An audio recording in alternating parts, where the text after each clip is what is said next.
Sejam bem-vindas, bem-vindos, bem-vindes. Estamos aqui no último dia da Semana Permitida do ciclo de debate LGBT na casa, aqui na Casa Preta.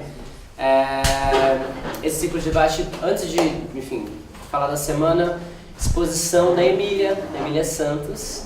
Manas, Minas e Monas são travestis, transexuais de Jundiaí. Essa exposição foi feita o ano passado, lá em Jundiaí, e veio pra cá, são 13 telas originalmente, e tá aqui uma parte dessa exposição. A ideia que a gente tinha um pouco era, quando começou a estourar esse monte de bomba nesse último mês, e censura, aí a volta da cura gay, não sei o que, era uma tentativa da gente se encontrar. Sair dessa noia maluca das redes sociais, com todo mundo sofrendo, cada um no seu quadrado, e um pouco trazer e olhar no olho, conversar, tentar pensar ações, enfim. Sempre acho que quando a gente está ao vivo é mais legal do que no virtual. Na verdade eu tô virando um ativista contra o Facebook, mas não vem ao caso. Ontem foi uma babadeira essa história. A gente começou na terça-feira, Ações Possíveis, veio o Irã da Casa 1. O Gui do Vote LGBT foi super interessante, ver essas duas ações, uma ação que tenta a transformação através do Estado e o Vote LGBT, como é que foi, enfim, saber como é que foi todo o processo do Vote LGBT. A Casa 1, que é uma casa de acolhimento a LGBTs que são expulsas das suas famílias, que o Zé vai falar, acho que, enfim, o Zé Alberto faz parte da Casa 1. E que vem já nessa tentativa de resolução. Então não espera que o Estado faça, a gente já está resolvendo por nós mesmos, nós mesmas, e inclusive o Estado depende, hoje encaminha, enfim, você pode falar melhor, mas encaminha então para Casa 1, porque o Estado não consegue lidar, então, enfim, tem esse encaminhamento. Pronto, quarta-feira a gente assistiu Meu Corpo é Político, da Alice Riff, um filme que é bem massa, que a Alice acompanhou 4 trans, que Linda Quebrada, o Fernando, esqueci o sobrenome do Fernando. Enfim, a Gil, que veio aqui pro debate também, e a Paula. E a Paula, que é a diretora lá de uma escola do Capão, uma travesti diretora de escola do Capão, e é muito interessante esse filme. Quando vocês tiverem oportunidade, vejam Meu Corpo é Político. A Gil veio aqui também, o Gil Nonato veio aqui para trocar ideia, fazer o debate, foi bem, bem massa. Ontem foi um debate acaloradíssimo com o Renan Quinalha. Ontem foi Ditadura, Censura e Movimento LGBT. E aí foi com o Renan Quinalha, que é advogado, professor da Unifesp, agora professor da Unifesp, e a Renata Carvalho, que ela é atriz da peça O Evangelho segundo Jesus Cristo, Rainha do Céu, que foi uma peça que foi censurada, que saiu uma liminar, que ela não podia apresentar em Jundiaí. E foi bem massa, assim, porque a gente começou, o Renan trouxe, o lance do Estado, começou a fala do Estado, dos avanços, aí a Renata, que é travesti, já gente, avanço pra quem, cara pálida, sabe? Pra quem é gay, cis, branco, não sei o que, a gente pode até ser que tenha alguma coisa, mas aí trouxe toda a questão T, e aí o debate foi longo, assim, a gente terminou falando, enfim, foi bem legal pensar nesse contexto. Estamos vivendo já uma ditadura ou não, é um processo ditatorial, ainda dá pra confiar no Estado de Direito, enfim, foi bem massa, bem massa. E hoje finalmente a gente chegou para falar um pouco sobre a história da cura gay. Está sendo transmitido ao vivo no site, na fanpage da Casa Preta, então todos os debates estão lá para quem quiser ver, e o Marcelo e a Bárbara da Panamérica Filmes estão registrando, isso depois vai editar e vai ter um link no YouTube também desses debates. Hoje a gente está aqui com o Ricardo Goldenberg, psicanalista, o Zé Alberto da Casa 1 e também da Revolta da Lâmpada, e o Vitor Namur, analista do comportamento, psicólogo. E aí a gente vai começar a conversar, uma fala inicial. Eu vou fazer a fala inicial, gente. Tomem cuidado com o que a gente vai sofrer. Sim, escolham. A gente tá sofrendo por muitas coisas e tem muita coisa acontecendo. Ontem a gente conversou bastante, por exemplo, sobre tipo, as ações do MBL, com essas cortinas de fumaça, então história lá no Santander, agora a história do MASP, e a gente fica nesse lance das redes sociais sendo bombardeado a cada dia ou a cada tipo, alguns dias com uma merda nova, é ração humana, é cura gay, enfim. E então, vamos escolher direito no que a gente vai sofrer, entendeu? Porque tipo, da agora vai chegar a redução da maioridade penal, tem as reformas que ainda devem passar ou não sei se ainda o governo tem, o governo, enfim, esse bagulho aí tá aí, não sei se tem fôlego para passar, eu acho que já não tem mais, mas acho que vamos pensar direito, porque senão a gente vai tombar antes de qualquer coisa. Eu acredito, segundo o Renan, ele acha que não, mas eu acredito que a gente já está no processo ditatorial, depois do golpe midiático, parlamentar e judiciário, já começa a ouvir uns rumores aí de ditadura não, de um golpe mais militarizado mesmo, vamos ver o que vai acontecer com essa história. Mas eu acredito também que tem um processo pré-revolucionário. Em diversos lugares que eu pelo menos estou caminhando e andando por aí, principalmente ligado ao movimento negro e periférico, as pessoas estão falando sim em revolução.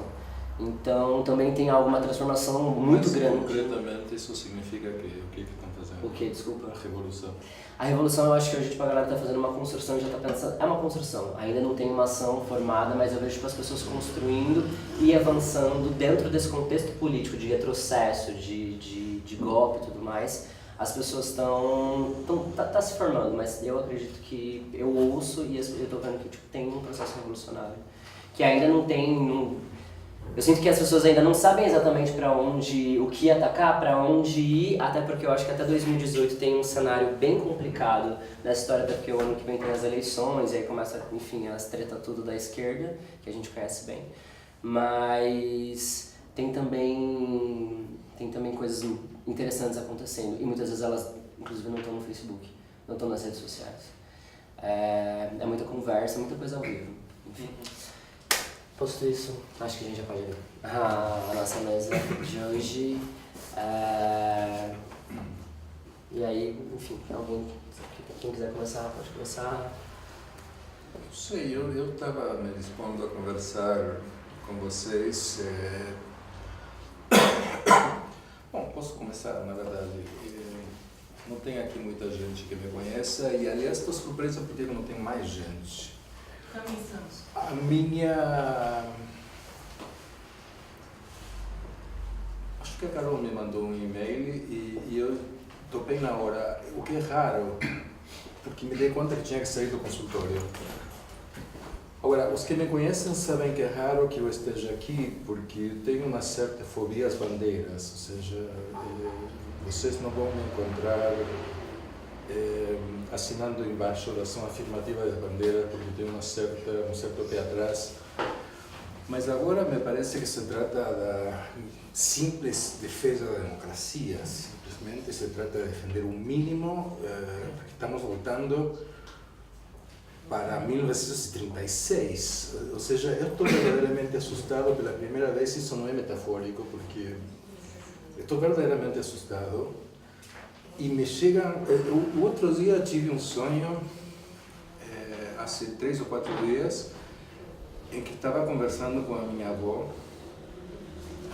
Minha avó era uma russa que fugiu dos pogroms antes da Revolução Soviética.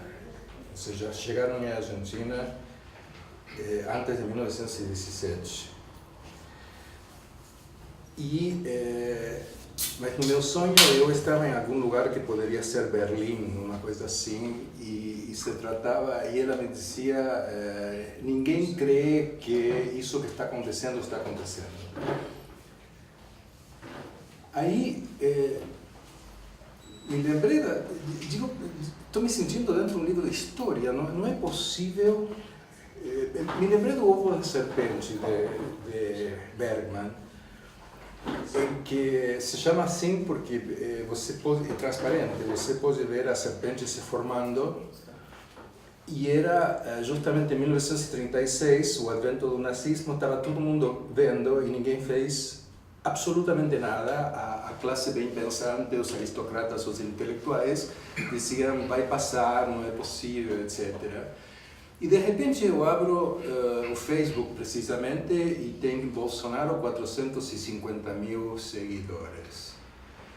E vejo um garoto adolescente, ligeiramente bêbado, num restaurante japonês do meu lado, conversando com o sushi man, que diz: a minha mãe dizia que durante o governo da ditadura militar ela podia dormir com as janelas abertas. Eu perguntei se ela não morria de frio, porque não sabem o que estão dizendo, mas estão dizendo isso.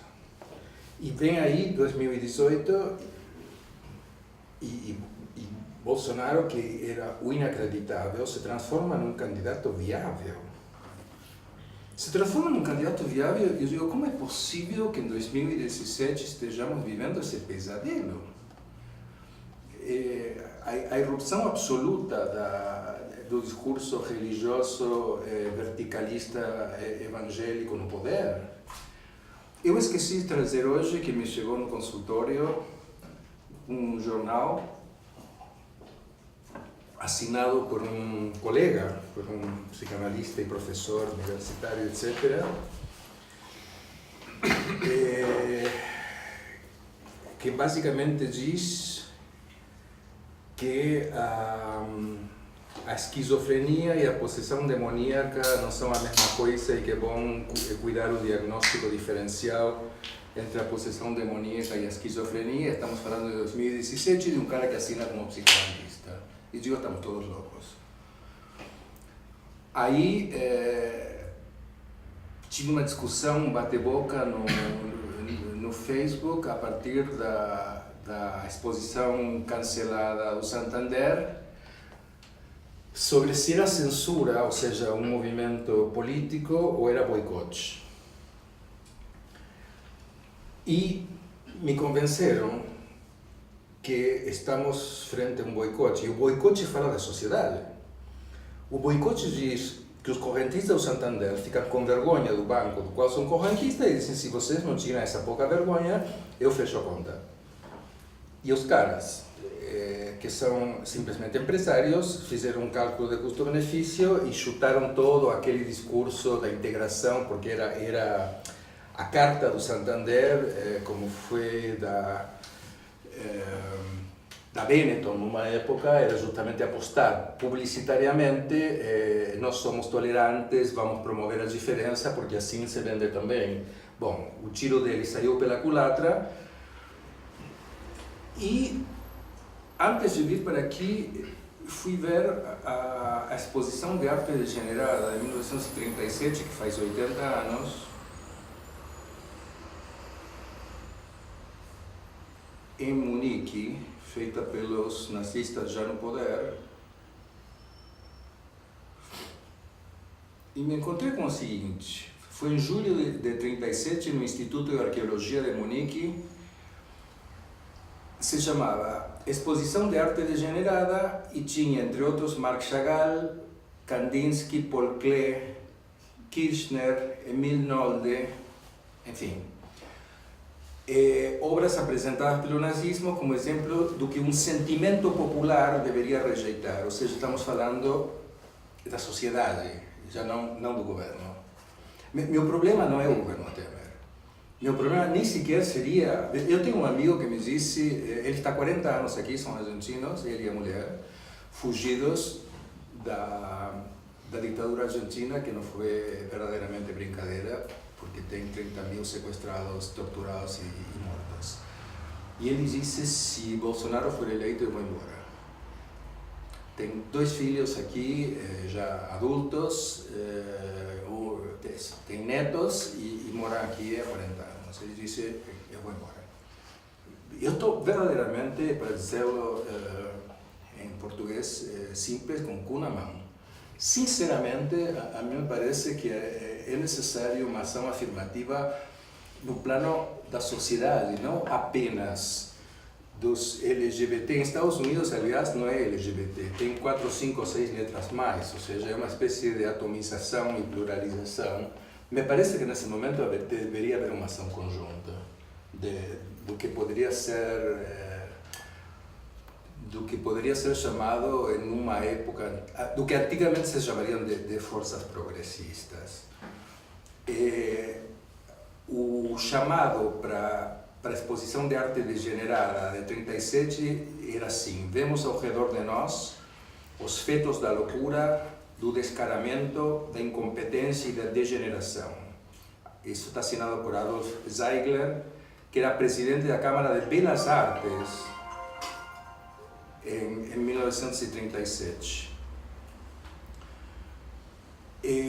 A exposição tinha 600 obras e percorreu, depois de ser exibida, e aliás, dizem os historiadores que foi a melhor curadoria de arte moderna que foi feita pelos inimigos, justamente, para mostrar o horror. Botaram o que tinha de melhor na arte contemporânea daquela época. 20.000 obras foram retiradas e queimadas, 140 artistas foram tirados dos museus e galerias do país. Tudo que podia ser vendido no exterior era vendido, outras foram trocadas por arte mais apropriada ao gosto dos nazistas. No dia 20 de março de 1939 foram queimados em Berlim 1.004 quadros, 3.825 desenhos e imagens que pertenciam à chamada arte degenerada. Essa cruzada artística tinha como alvo o cubismo, o dadaísmo e, sobretudo, o expressionismo, ainda que Goebbels, como gostava, dizia que talvez fosse o futuro da arte alemã, e depois foi convicto por Rosenberg, o convenceu de que isso era uma roubada e que era melhor proibir tudo. 80 anos depois, estamos na beira do início do mesmo. Proíbem uma peça de teatro, proíbem a entrada de filmes, proíbem uma exposição de arte, como se precisássemos de tutela, digamos, de curadores para saber como pensar, etc. Então, o tema que me interessaria discutir é que diabo está acontecendo com a sociedade brasileira, como um todo. Creio que ações separadas ou atomizadas não servem para nada. Haveria que poder discutir a sociedade, a nossa sociedade, isso que haveria que poder discutir. A cura gay, que foi finalmente o mote pelo qual me chamaram, está absolutamente na linha disso e tem a ver com os evangélicos outra vez. Deixa eu lhes contar uma coisa. Eu já tenho quase 15 anos. Eu participei, eu tinha 2 consultórios, um aqui e outro em Brasília. Ficava uma semana por mês, todo mês, atendendo em Brasília, e fui fundador lá de uma instituição psicanalítica, etc.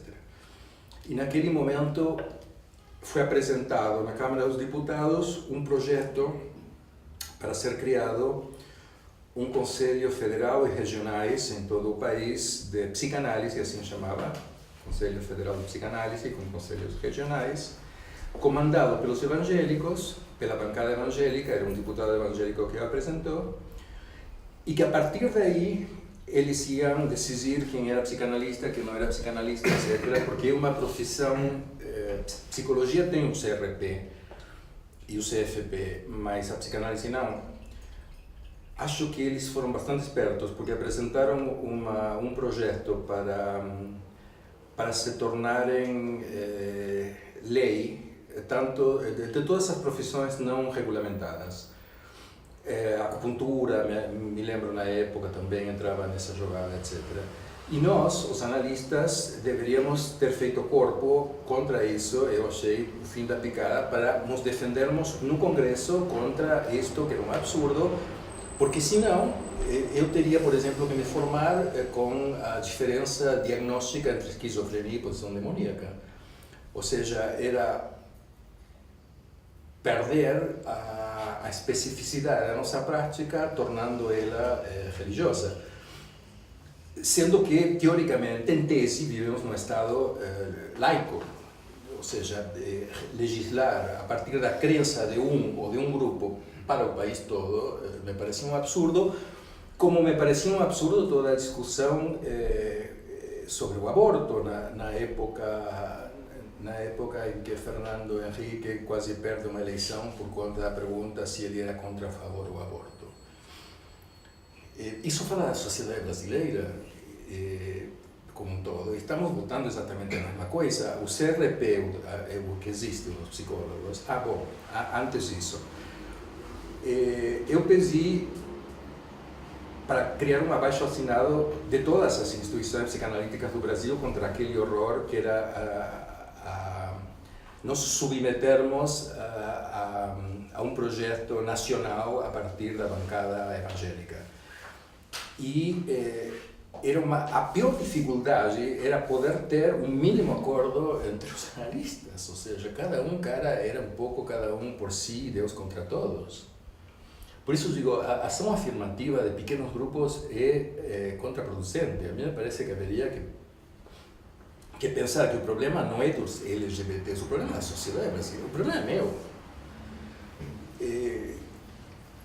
É necessário, por isso não sei se revolução é um bom mote, precisamente porque isso dá pretextos aos Bolsonaros da vida a vir e dizer, não, nós precisamos de ordem e chamamos aos militares para pôr ordem nessa baderna. Isso é dar de mão beijada um argumento para nos pisarem na cabeça. E a cura gay é o retorno da Idade Média outra vez. Saiu uma matéria no UOL, não sei se vocês leram, que é a história do Pinel, que precisamente em 1900, contemporâneo da exposição de arte degenerada, internava na marra os pervertidos, os invertidos e os desviados, os degenerados da norma universal para ver se podiam curá-los. E, bom, 1935 foi abolido porque era uma verdadeira tortura em 1945 e voltamos à mesma história, sendo que o Conselho Federal de Psicologia se pronunciou há 4 anos já, dizendo que qualquer profissional que estivesse o CRP e que se prestasse a atender alguém que diz que precisa sarar da homossexualidade, isso era uma aberração ética, porque não era considerado uma patologia. E voltamos à mesma história, que é ideológica e, eventualmente, religiosa. Então, cara, insisto, não se trata de discutir isso, se trata de discutir em que sociedade queremos. Enfim, não sei o que vocês pensam, mas... Sim. Concordo plenamente. Eu acho que essa é a grande questão. A gente mantém a sociedade alienada, o que fica muito mais fácil de manipular com discursos evangelizadores, né, nesse sentido. Meu pior inimigo é o que se chama de correção política. A ideia de que você legisla sobre como tem que pensar, como tem que falar, como tem que escrever, como se apresentar. Nesse sentido, infelizmente, direita e esquerda se dão a mão. Ou seja, os movimentos, o feminismo, os LGBTs, quando começam o movimento negro, quando começa a legislar sobre como os outros devem pensar, devem agir, seja por branco ou por preto, estamos no mesmo discurso fascista. Ou seja, nesse sentido, só como disse Carlin, o showman, o cômico americano, ele dizia, me dei conta que cada vez que eu faço um stand-up, sempre alguém se ofende. Então, como sempre alguém se ofende, é melhor ofender todos. Isso é genial. Ou seja, o politicamente correto é não vamos ofender ninguém porque vamos cuidar a singularidade de todos. Então, é uma censura sobre o que todo mundo pensa, o que todo mundo diz, eu não posso ofender ninguém. Se transforma no pior dos fascismos em nome do bem. Então, haveria, ao contrário, haveria que abolir precisamente toda a lei sobre como se deve viver, como se deve pensar, o que é bom, o que é ruim. Essa seria a verdadeira aposta. Enfim. Mas eu fico pensando uma coisa que me suscitou nessa fala. Quando a Butler, por exemplo, no livro dela, a Judith Butler, no Quadros de Guerra, ela vai falando um pouco do conceito de corpos abjetos, assim. que alguns corpos são mais atingíveis, são mais atacados. Assim. E aí teria uma diferença, por exemplo. E eu tento um pouco falar da cura gay nesse momento, um pouco dessa coisa dos corpos abjetos, que a Butler vai dizendo, de que, claro, acho que a sexualidade ela é perseguida há muito tempo, né? Acho que Foucault faz brilhantemente isso em 3 volumes do História da Sexualidade. Mas como isso vai retornando, por exemplo, num discurso de que, claro, obviamente com viés religioso, e aí historicamente a gente vai caminhando no sentido de que alguns corpos vão sendo colocados como os corpos abjetos. A própria internação psiquiátrica, por exemplo, ela vem isso, né, dos grandes depositários de desafetos. Assim, entraria não só os loucos, mas entrariam também os negros, as mulheres que tinham perdido as meninas que tinham perdido a virgindade, as amantes ou as esposas, dependendo de que o homem, esse macho, escolheria que internaria, e também muitas vezes estão as pessoas LGBTs. O que me assusta no dia de hoje, assim, nesse retorno atual, é como a gente não avança em muito quando a gente fala de uma perseguição do exercício da sexualidade, assim, uma sexualidade que é controlada tanto pelos manuais. A gente já teve a sexualidade, as mulheres sabem muito bem disso, assim, quando as mulheres nascem, elas já têm uma sexualidade controlada, quando começa a ficar adolescente já tem a revista Capricho, que diz, ou a revista Nova, quando começa a inserção na vida sexual, de qualquer posição, ponto G, como eu vou transar, o que vai acontecer. Os homens ficaram mais afastados disso, e as lésbicas e os gays e os bissexuais ficaram quase isentos disso, no sentido de que não tinha nada que colocasse o manual. De repente a gente tem um manual também de exercer sexualidade lésbica, gay, bissexual, e a gente entra com a história da promiscuidade, a gente entra aí com a história da AIDS em 80. Todo manual é fascista. E claro, todo manual é fascista. Ontem fui jantar com Dória, não o chefe, Ser expulso daqui. não o Dória governo, sino o chefe, o Carlos Alberto. E ele dizia que as receitas, se a gente não tinha percebido que as receitas são todas imperativas, faça. Claro, todas elas. Bom, os manuais têm a mesma lógica das receitas. E uma receita é feita, teoricamente, por alguém que sabe. E os manuais, então, bom, os psiquiatras, há alguns anos me convidaram para escrever sobre DSM-6, o diagnóstico sobre as doenças mentais. E eu tinha me defrontado com um artigo interessantíssimo de uma psiquiatra chinesa, que tinha comentado que desde que entrou a tradução ao chinês do manual americano de doenças mentais, os diagnósticos de autismo infantil na China tinham aumentado 1.500%. Ou seja, aplicando, traduzido ao chinês, mas sem mudar os critérios, aplicado isso às crianças chinesas, todas as crianças chinesas eram autistas. Ou seja, patologizavam a vida cotidiana, por assim dizer. A gente fez isso o tempo inteiro. Por isso que a gente tentou, que o DSM tirou a homossexualidade em 73, por isso que o CID também caminhou no mesmo caminho, né, fez o mesmo caminho, por isso que o CRP 99 tem a resolução.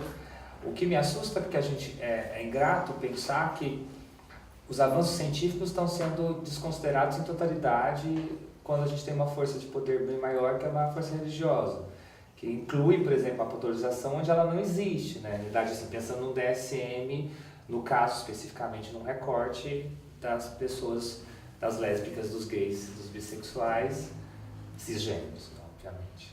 A gente já está falando aqui de cura gay, esquecendo a outra parte que é importante.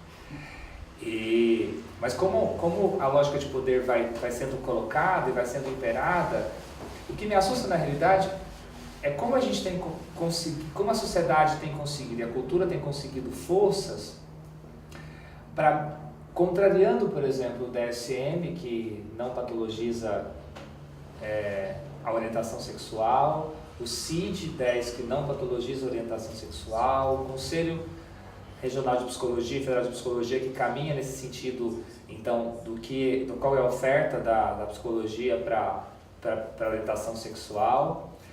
Como a gente tem, e o que me assusta de fato, um retorno em 2017, não é agora, né? A gente teve antes a cura gay, não é de agora, mas como a gente consegue retornar isso, e como isso, mesmo sabendo que vai ser barrado cientificamente pelo Conselho, como isso atinge a cultura e a ressonância da cultura é aquela ressonância que ataca e que pode matar. Não muda nada a ciência. Se você vê a história daquele protocolo dos sábios de Sião, estava arquiprovado de que era uma farsa, eram documentos imaginários falando de uma conspiração judia para tomar o mundo. Mas, como diziam exatamente o que todo mundo queria ouvir, então, mesmo sabendo que eram provadamente falsos, o pessoal diz, bom, eu sei que é falso, mas mesmo assim é verdadeiro. E é verdadeiro porque ali está escrito o que eu penso ou que eu não me atrevo a dizer. Que diz que quando eu escuto na mídia a possibilidade de que a orientação sexual pode ser tratada, curada, né? A ressonância que dá numa sociedade, pensando aqui no contexto da Casa 1, da quantidade de adolescentes que vão ser expulsos de casa porque os pais vão conseguir entender que, olha, isso tá... A força da mídia é tão grande, né? Essa mídia que tem uma ressonância na cultura, essa cultura que vai atacar, essa cultura que vai conseguir. Aí o que a Butler vai dizer dessa coisa da condição precária, assim, de que algumas populações têm uma condição precária diferente de outras populações. Claro, a precariedade é uma condição de todos nós seres humanos. Isso é verdade. Mas como algumas populações são mais atingidas em relação a isso, pensando até um pouco mais amplo, até pouco tempo atrás a gente tinha pesquisas falsas, científicas, que diziam, por exemplo, da condição da intelectualidade do negro ser diferente da do branco. Sim. E aí, de repente, a gente tem agora, tipo, um movimento de corpos que são assassinados, assim, pela orientação sexual. Menos, né, porque a gente nem chegamos aqui na parte da identidade de gênero, que aí sim é onde estão mais assassinados. Mas como essa população tem chegado nessa população uma questão cultural de comando de exercer sexualidade. Acho que não só da questão, por exemplo, lá dos anos 80, da descoberta, então, lá do que a gente chamou lá do câncer gay, mas também, ao mesmo tempo, de que a gente chega hoje, até com as pessoas tentando construir dentro de uma norma, que é, então, você até pode ser gay, ou você até pode ser lésbica, mas desde que você esteja fechado dentro de uma vida muito específica. Então, a adoção dos casais homoafetivos mostra um pouco disso, né? Você pode adotar, mas você adota dentro dessa lógica, esteja aqui dentro dessa e siga as normas. E a gente às vezes não dá conta, tanto que as normas sociais vigentes são tão rígidas mesmo, para tudo. Então, também um cerceamento da liberdade. Então, assim, até onde eu posso ser, isso foi há muito tempo e agora a gente chega no extremo. Acho que quando a gente tem uma Avenida Paulista lotada numa manifestação contra a cura gay, e aí as pessoas que estavam dentro das suas casas muito protegidas pelos avanços, né, que obviamente eu discordo radicalmente, de repente resolveram sair, porque também descobriram que, mesmo limpinhas, elas não estavam ilesas de uma sociedade que também ia matá-las se elas não corressem. Mas é óbvio que essas pessoas com seus privilégios ainda vão continuar vivendo. Algumas pessoas vão ser mais facilmente atacadas por outras questões, né? Pensando aqui numa inspiração interseccional, outras coisas não vão... E a gente nem chegou ainda numa parte que eu acho que é fundamental, que é de falar que ainda no DSM a gente tem a nossa temida, né, e cada vez mais divulgada disforia de gênero. Acho que ainda chega no... Como isso vai sendo pensado no que eu entendo como a condição precária e a questão dos corpos abjetos. que isso me assusta também. Como se não bastasse, no CID-10, a transexualidade é vista como transexualismo, né? E a definição é assim, desejo de viver e ser aceito no sexo oposto. Então, veja como é tendencioso isso, né? É a questão de você desejar e ser aceito como você é, e isso é uma doença, né? Então, o que faz questionar o que você pontuou muito bem dessa questão, somos nós ou é a sociedade que está doente, né? É paradoxal, porque Estados Unidos elege Trump, mas ao mesmo tempo chega Sense8, o seriado, que eu saiba é o primeiro seriado e tem um super sucesso, está dirigido pelos Wachowskis e está o roteiro deles, que tem como personagem principal um ator gay mexicano e uma trans, como personagens principais, não secundários, e que não se furta, não glamoriza nem se furta a cenas explícitas, eróticas dos caras entre si e da trans com a namorada dela. Isso na mesma sociedade que elege Trump. Agora, nós somos muitíssimo mais precários. A gente é pior que os americanos. Não temos nem sequer a aceitação de uma exposição como a que o Santander propôs. A mim me assusta a nossa sociedade, cara. Mas assim, será que... Porque a questão do movimento cultural, né? Quando a gente tem uma força que tenta uma medida como o Trump vem, por exemplo, a gente também tem as forças de resistência. Esse é um movimento que a gente tem construído ao longo de muito tempo. O problema é quão enfraquecido está e quanto diluído está, isso eu concordo. Por exemplo, essa união, em que ponto a gente vai nos unir, por exemplo, pensando que, claro, me assusta também quando um Bolsonaro, embora as ciências políticas digam que o Bolsonaro tem pouca chance de ser eleito de fato no segundo turno. O simples fato de ser um candidato viável é uma loucura. É isso. Mais que a política diga que na prática a chance dele ser realmente eleito ela é menor por ser de extrema direita, o fato dele estar elegível, e aí o que mais me assusta, até para mim a questão persecutória, é como ele vai ter que se aliar a uma outra pessoa para conseguir, e a gente sabe que o Brasil, né, historicamente, a aliança se faz e você vai ser eleito a partir de algo que você carrega junto. E alguém, então, alguém já sabe que alguém vai carregar os ideais do Bolsonaro, e aí me assusta mais porque eu prefiro enfrentar o inimigo com uma arma apontada na minha cabeça do que aquele inimigo que é velado, né? O por trás me assusta muito mais. Então isso me assusta também, como isso vai.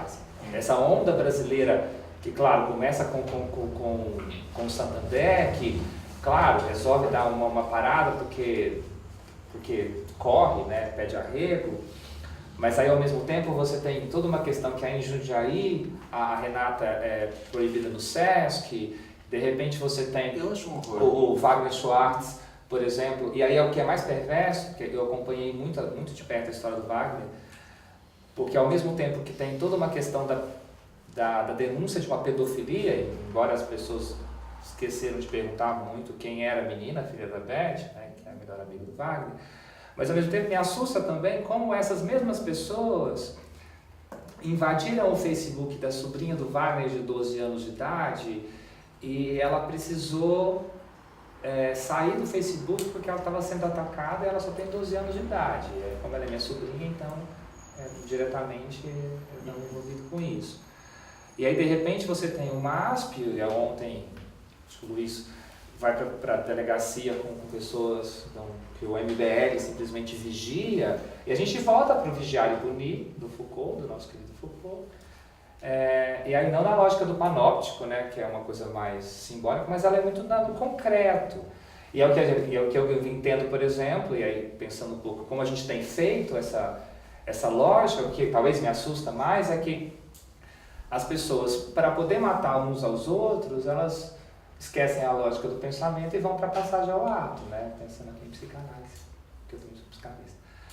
Da passagem ao ato. Então, como isso vai sendo difícil de enfrentar num dia a dia tantas opressões numa cultura que, claro, muito rígida, de ressonâncias de uma população que está gostando de escutar isso, que acho que quando a gente tem um Bolsonaro com condição de ser eleito, é porque as pessoas estão gostando disso. Estão gostando do que ele está dizendo, estão gostando do que ele da proposta. Quando a gente tem um MBL com tanta força, que o MBL é um nada, né? As pessoas estão. E aí, como os desejos de uma sociedade estão se materializando nessas figuras, que aí é o mais assustador, duas figuras, um MBL e um Bolsonaro, junto um pouco, em que eles não estão fazendo nada na prática, mas na rua aumentou a violência, aumentou as pessoas sendo atacadas, e daqui a pouco a gente vai ser capaz, por exemplo, de estar na rua, e aí recorte LGBT, se a T já morre facilmente, as pessoas cis, lésbicas, gays e bissexuais também sendo assassinadas na mesma proporção. E é por isso que as pessoas foram para a rua, inclusive as pessoas que estavam muito bem satisfeitas ali, com seus filhos adotados, essas pessoas, então, os gays brancos de classe média, mas que também estavam sendo convocados para a luta. Acho que sim, é um momento que como criar a revolução. Como criar? A minha bandeira política, ela estava brincando, mas a Argentina teve um slogan na época do fim do último governo dos radicais, que o slogan era que se vajam todos. Ou seja, não tem da classe política que presta. Então a bandeira era todos fora. Mas para isso você tem que ter uma alternativa.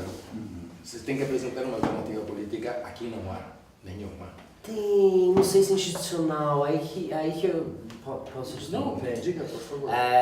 Eu tenho alguns amigos que estão falando que eu estou no movimento da realidade deslumbrada e da autoestima delirante. Então eu já começo desse ponto. Assim. Eu estou acompanhando um pouquinho de perto o MTST, por exemplo, o movimento do Sem Teto e o movimento do Sem Terra. O movimento do Sem Teto ficou, acho que no final do ano passado, se eu não me engano, 50 dias acampado na Paulista, no meio do golpe da história toda. 50 dias na Paulista. Né, eu lembro daquela favelinha na Paulista, conseguiram lá a aprovação da Minha Casa Minha Vida, não sei qual número lá que eles queriam, pronto. E eu fui na assembleia da desocupação e eles pegaram, tipo assim, eles pegaram um rojão e ficaram soltando, assim, tipo, os rojões batendo nos prédios ali da Paulista. O MTST tá no ataque. Eu acho que tem uma coisa que a gente tá muito, eu sinto que a gente tá muito na defesa. Não a cura gay, não a sei lá o quê, tipo, não, sabe, sempre nesse... tentando correr atrás do que já... Enfim, correr atrás. Eu sinto um pouco que é isso. Ao ataque, uma das coisas... 2018 pra mim a gente já perdeu, independente do cenário. Se vai, Lula, é PSOL, é Bolsonaro, é o que for, a gente já perdeu, 2018 já era. Eu tô pensando em 2020 e tanto, 2030 e tanto, 2050 e tanto. Assim, eu tô muito, tipo, olhando lá, um pouco lá pra frente. Eu sinto que, por exemplo, assim, em 2002... falando de movimento social, 2002 teve, no início da era Lula, os movimentos sociais acabaram entrando para o Estado porque era o momento disso acontecer. Enfim, essa fala inclusive eu acabei veio das discussões de ontem. No fim das contas, tipo, a gente teve avanço e tal. Ontem, tipo, a Renata, que é travesti, ela, tipo, no fim, pra ter, sei lá se teve avanço, não teve. Na verdade, sei lá, não, ela foi enfática que não teve, assim, no início. E avanços, esses avanços que a gente fala desses últimos anos, da democracia, no fim das contas, essa democracia que a gente vive, ela é falha. Eu acho. Tipo, é um estado de exceção, sempre foi. Pra galera que tá na periferia, tipo, morrendo, sei lá se ter esses avanços aí desses últimos anos. Então, assim, o negócio tá feio, acho que tá... Eu não tô desesperado, eu tô mó de boa, eu tô tranquilo mesmo, assim, tranquilo mesmo. Talvez agora a gente vai começar a ver os nossos amigos morrerem, sumirem, ou a galera... Na verdade, a gente vai ver os amigos indo embora do Brasil, quem puder vai pra Europa, é isso que a gente vai começar a ver acontecer aqui, sabe? Da galera branca da Zona Oeste do centro. Mas aí que eu falo... Uma das coisas que você fala assim, que a luta ela tá... Não sei como diluída. Ela tá diluída e tal. Movimento negro e o movimento feminista, o movimento LGBT periférico tá se dialogando. Não tem ação agora? Ainda a gente está tateando, a gente está entendendo o que está acontecendo. Se o PCC e o Comando Vermelho chegassem a um acordo, eles tomam Rio de Janeiro, certo? Mas o PCC eu acho que está trocando ideia até agora com o PSDBC, eu acho. Ou não? É porque Sabe? É importante marcar que o PCC é evangélico. A bancada evangélica, a gente trocou ideia ontem que assim, tipo, o Renan falou isso.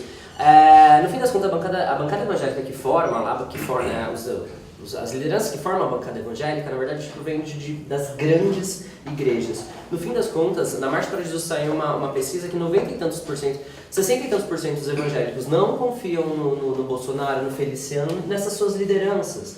Tem a Câmara dos Deputados lá, com essas lideranças e tudo mais, e tem a galera ali, que é a classe trabalhadora, que está contra a reforma da Previdência, que está contra a reforma trabalhista, enfim, que tem pautas que a gente inclusive consegue dialogar, as LGBTs conseguem dialogar nesse sentido. Se a gente falar então de reforma trabalhista, então vai ter lá LGBT, vai ter preto, vai ter evangélico, vai estar a porra toda lá no negócio.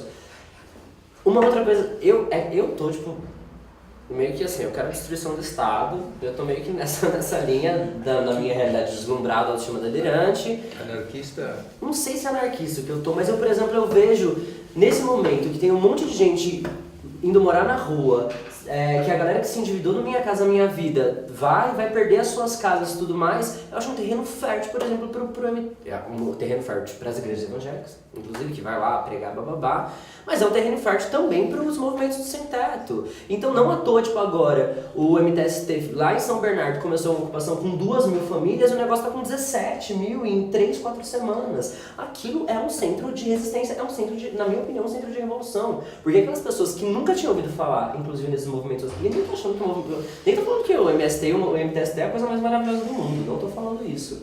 Mas aquelas pessoas que nunca tinham tido contato com esse movimento, com certeza passaram por uma transformação gigantesca na vida delas, que daqui pra frente vai ver a luta de uma outra maneira. Porque elas estavam lá, acomodadas na casa delas, e tipo, tinha coisas interessantes na gestão petista que agora tipo, não tem mais, acabou. Agora é guerra, agora é tipo, vamos se preparar pra não morrer. Tipo, ao ataque. Então eu tô muito tranquilo com isso assim. Porque eu acho que agora, aí nesse sentido, por exemplo, da cura gay, agora pra mim tem que falar de despatologização da transexualidade. Não é tipo só cura gay, agora vamos pras cabeças, vamos mudar a porra toda. E não vai, é óbvio que o bagulho não vai acontecer. Sabe, assim, isso é pra lá pra frente, mas tem novas gerações também secundaristas fazendo coisas, tipo, incríveis. Os secundaristas passaram pela melhor formação, na minha opinião, pela melhor formação política, tipo, da galera adolescente do Brasil de muitos anos com as ocupações. E isso não se perde. Mas eles decidiram que eles não vão votar, né? Eles não vão votar. Não vão votar. Então, eu achava ruim isso, mas agora eu tô achando que é meio isso, mas sabe? Mas o que eu acho que eu queria voltar só um pouquinho, assim, que acho que é importante. Gente, participem. Mas tá bom, o Luiz quer falar depois também, que ele vai bater agora, vai. Bom, trouxe uma coisa que, não estou comparando, longe disso, tá, diretamente comparando, mas assim, quando a gente pensa, por exemplo, no nazismo, e quando a gente pensa, por exemplo, no Hitler e tudo mais, claro, ele foi colocar, ele é uma pessoa, nossa, o mais horrível ser do universo. O que na realidade o movimento que se fez foi, eu vou juntando os pequenos preconceitos de uma sociedade, de uma população, os pequenos assim. Então, eu não gosto de pessoas que têm, vou dizer como exemplo, eu não gosto de pessoas que usam bota preta. E aí tu conversa com mais alguma, mas eu não gosto de pessoas que usam calça que é colorida. Aí depois uma outra pessoa fala, mas eu não gosto muito de pessoas que têm uma aliança ali na mão direita. Eu não gosto de pessoas que usam relógio. Blusa preta e bolsa não é legal. Eu vou construindo os pequenos preconceitos e de repente eu mato. Porque assim, são os pequenos preconceitos, mas que não são assim, eu não tenho um ódio direto a ela. Eu junto pequenos preconceitos da população e eu elenco uma pessoa que é aquele que vai responder. Isso que eu chamo das ressonâncias na cultura, que fazem com que o Bolsonaro esteja lá, mas que também façam com que tenha tanto ibope a questão do assassinato das pessoas, o quanto que Por exemplo, eu não gosto, sei lá, eu tenho problema com pessoas em situação de rua, mas de repente um outro tem com usuários de álcool e outras drogas, aí outro tem só com crack, mas de repente eu arrebento todas as pessoas. Eu nem me pergunto, por exemplo, qual que é a sua parte aqui? Você é esse, ou você é esse, ou você é aquele? Não, você tem uma disso, você já pode ser. É difícil juntar todo mundo para falar, olha, acho que todos os corpos abjetos se juntarem vai ser muito difícil. Até porque a gente vive uma lógica da meritocracia, né? Então alguns desses corpos simplesmente... Mas acho que até isso está caindo, né? Perpetuada pela mídia, mas agora está caindo. Até isso está caindo, porque acho que a Paulista diz um pouco disso, né? Quando as gays para a Paulista levantar a bandeira, eu fico feliz, assim. Até que enfim, né? Porque bateu no delas agora, né? Porque antigamente, ok. Não ando com travesti mesmo? Então de boa. Porque eu escutava, né? Escuta isso até hoje. Escuta. Então, e muito, acho que como a gente fazia, quando eu falo da revolução, que eu chamo ela de resistência, como construir essa resistência? Sim, porque acho que a gente está caminhando sem saber muito, porque a gente está meio perdido em frente que a gente luta, mas de repente a gente vai embora. E vai embora morrendo mesmo, sim. Vai embora morrendo nas mãos não só de uma bancada evangélica, porque não são todas as pessoas as evangélicas que têm uma questão com a sexualidade ou com a questão...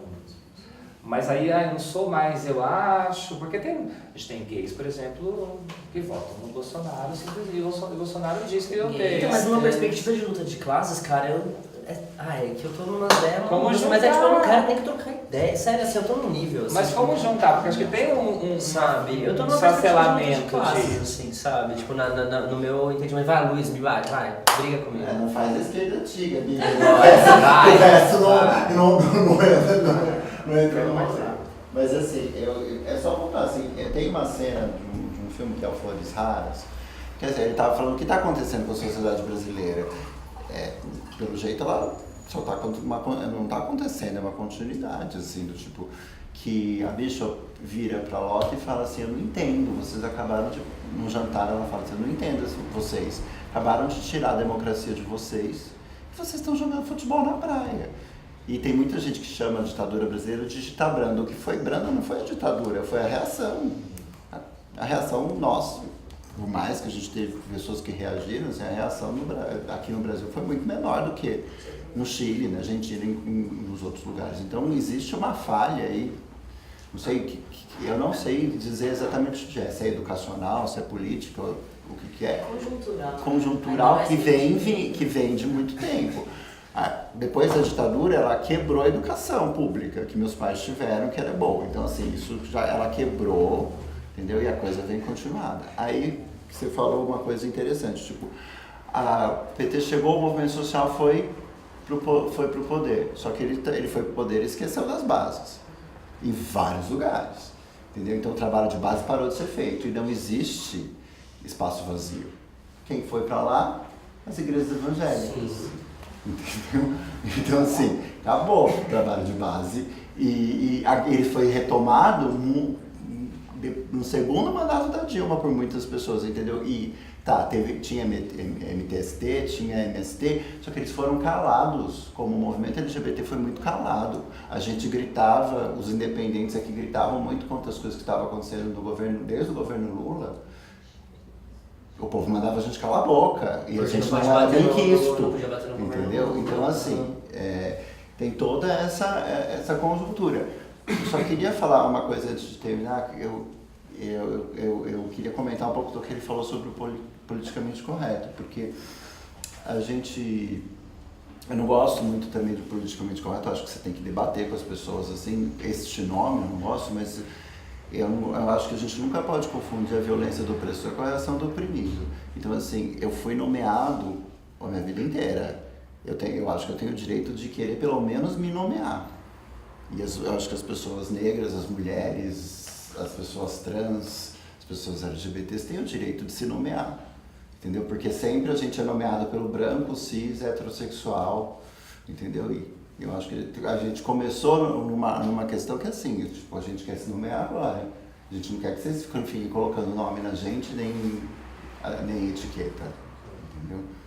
Eu lembrei de uma coisa que o Carl Hart falou no Brasil, foi uma coisa bem divulgada, que o cohort lá norte-americano e tudo mais, ele vai perguntar, por exemplo, a questão, por exemplo, ele vai falar sobre ambientes enriquecidos, que é a pesquisa mais recente dele, em relação até ao uso de crack, que outras drogas em geral, e cracolândias aqui em São Paulo, no Rio e tudo mais. E aí o secretário estadual municipal, acho que foi estadual, fala, por exemplo, de que é uma pesquisa feita na Cracolândia, 70% da população não tinha nem nível fundamental e tudo mais, e aí faz uma pergunta de ambiente enriquecido, ele fala, não, eu estou chocado mais com a parte de que 70% daquela população não tem estudo, e se você não está falando de população que não tem estudo, é manipulada. Acho que aí está um problema do Brasil. Continuamente a gente tem uma docilização de corpos muito fácil por conta, por exemplo, da escola. Então a gente, o que eles estão querendo fazer com a escola sem partido?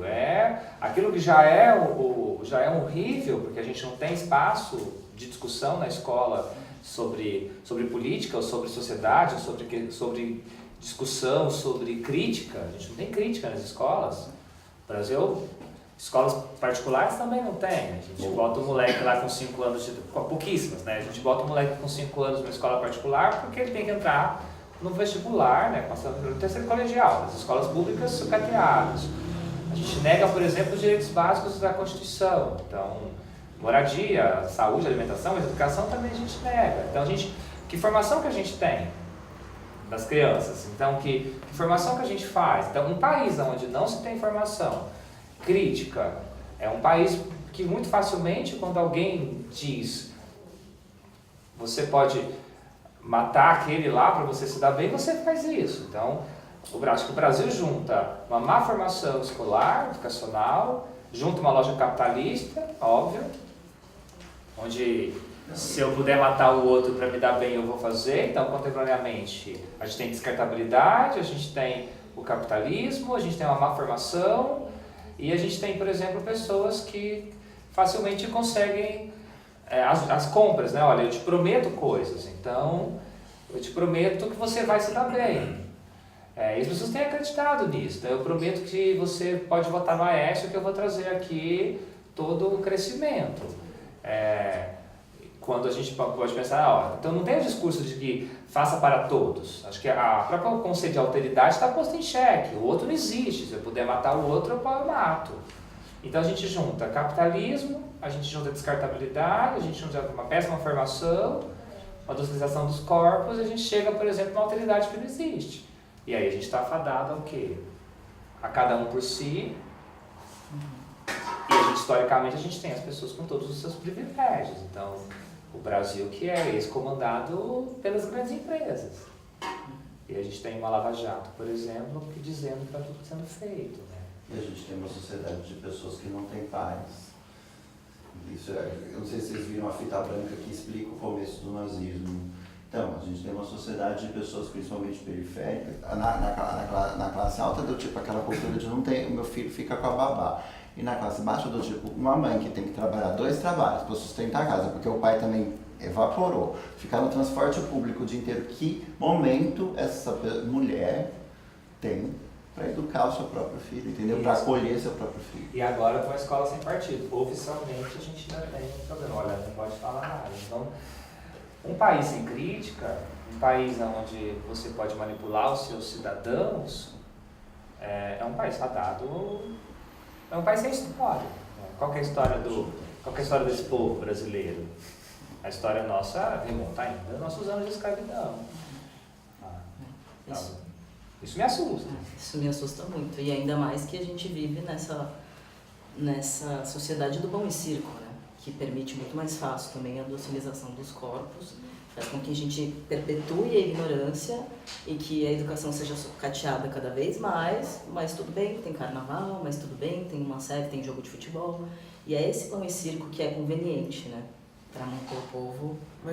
Mas pra mim agora acabou o pão e circo, não tem nem pão nem circo, sabe? É que nesse sentido, é que eu tô no momento, pra mim, quanto pior, melhor, porque agora, tipo, vai ter que, por exemplo, quando o Dória Eu nunca pensei desse jeito, mas é que eu não vejo solução, entendeu? Tipo, então se é pra lutar, pra transformar lá, eu quero transformar muito maior, eu quero fim do grande capital. Eu acho e aí... que você e algumas pessoas, eu tô falando que o Brasil, quando o Luiz diz que a ditadura teve a reação contra a ditadura foi branda, é que as pessoas... Gente, o maior movimento do Brasil atualmente foi o quê? Foi pessoas de verde e amarelo na Paulista gritando quero que saiam todos. E quando o Temer assume, fala, ok, deixa ele porque já foi. É muito assustador como a gente vai se organizando nesse sentido. Acho que o Pão e Circo a gente está com um problema, mas assim, a gente tem o quê? A gente tem, na cidade de São Paulo, nosso recorte pequeno, a gente tem ração que o Dória acabou de lançar, e um carnaval de Abadá. Então eu não tenho visto movimento, por exemplo, nem das pessoas que curtem o carnaval. Calma que os blocos estão. Calma. Curtem o Calma que eu tô de carnaval. dentro e a gente tá conversando sobre isso. Sim. Calma. Como a gente vai construir isso? Porque assim, a população ela tá super aderida. Nossa, que bacana. Vai ser legal. Então assim, é assustador como a gente vai. Tipo, cadê isso? Onde a gente tá? Então eu não sei até que ponto essa pulsão de resistência, acho que ela está em alguns blocos, mas ela, numa grande massa, porque se vai na periferia, por exemplo, tanto faz, Haddad ou Dória. Talvez a última grande, não sei se foi o último grande baque, mas um dos grandes baques foi quando o Dória entrou no primeiro turno, que ali eu fiquei bem triste, foi um dia bem triste, assim, pra mim. E acho pra todas nós. Aí eu me lembro, beleza, aí eu comecei a ver, aí começou a cortar edital falando da galera das artes, que eu também, acompanho minimamente. Aí, Fomento já tá todo, nem sei como é que tá o Fomento ao teatro, acho que o Fomento à dança tá todo cagado, o Vai tá tudo, enfim, aos poucos ele tá destruindo ou pelo menos, modificando. Só que aí eu vejo agora os artistas, por exemplo, um monte de grupo de teatro que tava, há 10, 15 anos, desde a época da Marta, tal, não sei o quê, já estavam com os grupos tudo capenga, mas seguindo, porque tinha os editais, tinha que seguir. E agora eu tô vendo a galera indo pro Vai ou Racha. Então, eu já tô achando muito interessante ver como os artistas estão, e principalmente a galera da periferia e tudo mais, como a galera já tá, se reorganizando. Daqui a 1, 2 anos, isso vai estourar alguma outra coisa. Porque não tem grana. Então vai ter que ter uma transformação, entendeu? E eu já vejo que, assim, as pessoas estão perdidas ainda, até porque ainda tem uma fé democrática e tudo mais, que talvez depois de 2018 a gente já saque que, acabou mesmo, agora sei lá, pra onde a gente vai. Mas aí no fim das contas eu falei, putz, talvez o Dória vai, já que tá aí, essa tranqueira, sabe? Talvez tenha as suas... também porque nesse contexto de golpe, lá no federal, se o Haddad estivesse aqui, os artistas, por exemplo, as artistas estariam ainda levando a vida. Eu queria o Bolsonaro e tudo mais, sabe? De fato. Não, eu queria que calma. ele fosse. Porque eu acho que talvez aí isso esteja certo. Mas se a gente tiver um Dória para 2018, ele vai levar o Bolsonaro, ele vai passar a mão nas pessoas. Se for do Bolsonaro direto, talvez a revolução se faça. A gente tem que parar para pensar no princípio Deixa eu fazer uma provocação sobre essa relação arte-política, né? Ele falou sobre 64, que teve uma reação muito branda, né? Meu pai tem 68 anos, ele comentou isso quando estava tendo o movimento Não Passarão, e falou, eu vi isso já em 64, né? E ele fazendo, ele que sempre foi militante, falando sobre a esquerda, sobre uma certa incompetência e uma certa vocação para uma retórica revolucionária e uma falta de mobilização real, né? A gente viu, em 64, o golpe se instaurou sem dar nenhum tiro. O Jango tem uma série de questões, não quis desencadear uma guerra civil, sei lá. Mas foi assim, digamos assim, foi meio fácil, assim, foi meio rápido, deu um tiro. Eu concordo com seu pai. Daí, depois, entre 64 e 68, a gente teve um movimento cultural, foi a música principalmente muito mobilizada em torno de questões políticas, um movimento muito assim, nacionalista, celebratório, que não saía de um círculo pequeno. Teve show Opinião, teve o Arena Canta Zumbi, teve o Fino da Bosta, uma grande ebulição cultural que era, digamos assim, meio que de mentira, assim, era uma coisa só pra gente, muito celebratória, muito entusiasmada, mas que não... Daí eu me pergunto hoje, né, a gente passou por um período progressista, um período interessante que foi os 2 governos do Lula, a Dilma, todo mundo, eu que tenho 37 anos falo, até os meus amigos mais coxinhas concordam que foi o período mais próspero que quem nasceu na década de 80, ou pelo menos na primeira metade, ou mesmo no final viveu. Aí de repente tem esse golpe parlamentar, midiático, gostei dessa definição, e bicho, eles estão passando o trator em tempo recorde. E aí teve toda aquela agitação, não passarão e blá blá blá, passaram, e estão passando. Né? E daí cadê, né? Cadê? A questão, a provocação é, será que não tá rolando, falando do carnaval, eu toquei no tarado, nem você no ano passado, e o tarado a gente não podia, só podia beber Amstel e não podia tirar o óculos da Cherry. Esse daí deu uma treta lá e eu saí, eu tô ligado que foi mais estruturado, maior ainda, e é um bloco grande, e já tava assim, não podia tirar o óculos da Chili Beans e só podia beber Amstel. Por causa do patrocínio. O patrocínio. Mas isso foi uma decisão do tarado. Pois é, pra você ver. Vou saber dessa O tarado informação. tem uma dona, não é um bloco popular, entendeu? Então, tipo, ou seja, o que eu quero perguntar é, será que essa efervescência, esse tom excessivamente celebratório em torno, tô vendo a sua camisa, hein? Em torno da resistência política não é um problema grande? Eu tava vendo que o camarada meu foi tocar semana retrasada e tinha uns músicos famosos, tava o Marcelo Preto, não sei o que, tinha a outra lá do Metametá, fez participação. E vamos lá pro samba, vai ter no Teatro do Container, e fora Temer, fora Dória. Caraca, já saiu já? Tipo, um tom excessivamente celebratório no engajamento, assim como em 64, um monte de... A esquerda continuava dominando os meios culturais, assim como hoje, talvez. E será que a gente não está se entorpecendo? Será que... Quais são, fazendo uma grande autocrítica, a gente fala de festa, de carnaval, e na real a gente não consegue fazer nada, ou fazer muito pouco. Isso é uma constatação histórica. Até onde esse tom é excessivamente celebratório em torno de uma possibilidade de resistência política é eficiente. E o quanto que o Marcuse falava isso. A própria, num certo sentido, a arte ela pode significar uma resistência política, mas num outro sentido é como se ela realizasse um sonho de resistência e com essa realização simbólica aliviasse a demanda de uma realização real, entendeu? Então a gente vai lá, se fora grita no samba, fora Temer, fora Dória, e pá, e no carnaval, não sei o quê, e o quanto que isso não está, na verdade, narcotizando o nosso senso crítico e está, na verdade, sendo contraproducente para uma transformação social real. Essa que é a provocação. Tem um texto lindo da Sueli Ronick, que é de 98 ou 2000, que fala a arte vendida por cafetão. Que é... O que ela diz? Como a arte ela conseguiu ser vendida para o cafetão, e o cafetão consegue, acho que nesse tom celebratório, com esvaziamento. Esvaziamento. Quando sobre a revolta da lâmpada, né? Então quando a gente fala fervo também é luta, por exemplo...